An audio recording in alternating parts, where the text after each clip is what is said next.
രാജ്യത്തിന്റെ സാമ്പത്തിക വളർച്ചയുടെ പരമ്പരാഗത മാനദണ്ഡങ്ങൾ പൊളിച്ചെഴുതാനൊരുങ്ങി UAE. മൊത്ത ആഭ്യന്തര ഉൽപാദനം അഥവാ GDPക്ക് പകരം പുതിയ അളവുകൾ കൊണ്ടുവരാനുള്ള ശ്രമത്തിലാണ് രാജ്യം.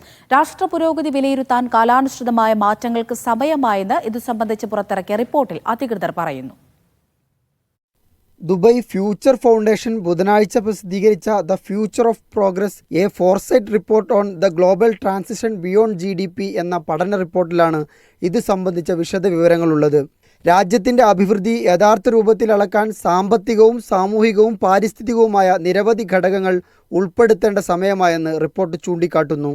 രാഷ്ട്ര പുരോഗതിയുടെ പ്രാഥമിക സൂചകം മാത്രമാണ് GDP. 80 വർഷങ്ങൾക്ക് മുമ്പാണ് GDP എന്ന മാനദണ്ഡം രാജ്യങ്ങൾ സ്വീകരിച്ചത്. രാജ്യത്ത് ഉൽപ്പാദിപ്പിക്കുകയും ഉപയോഗിക്കുകയും ചെയ്യുന്ന ചരക്ക് സേവനങ്ങളുടെ ആകെ മൂല്യമാണത്. എന്നാൽ സാങ്കേതിക വിദ്യയിലേക്കുള്ള മാറ്റവും സാമൂഹിക വികസന ആവശ്യങ്ങളും GDPയുടെ പരിമിതി ബോധ്യപ്പെടുത്തുന്നുണ്ട്. അതുകൊണ്ട് തന്നെ GDPയിൽ പുനരാലോചന വേണ്ട സമയമായി റിപ്പോർട്ടിൽ പറയുന്നു.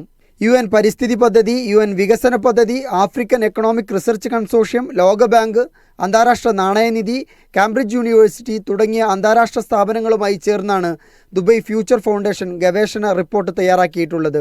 അതേസമയം 2024 സാമ്പത്തിക വർഷത്തിൽ 4.2% GDP വളർച്ചയാണ് UAE കേന്ദ്ര ബാങ്ക് പ്രതീക്ഷിക്കുന്നത്. വർഷത്തിൻ്റെ ആദ്യ പാദത്തിൽ 3.4% വളർച്ച കൈവരിച്ചു. എണ്ണ ഇതര വരുമാനം 4% വർദ്ധിച്ചതായും ഫെഡറൽ സ്റ്റാറ്റിസ്റ്റിക്സ് സെന്റർ പുറത്തുവിട്ട റിപ്പോർട്ടിൽ പറയുന്നു. Media 1 Dubai.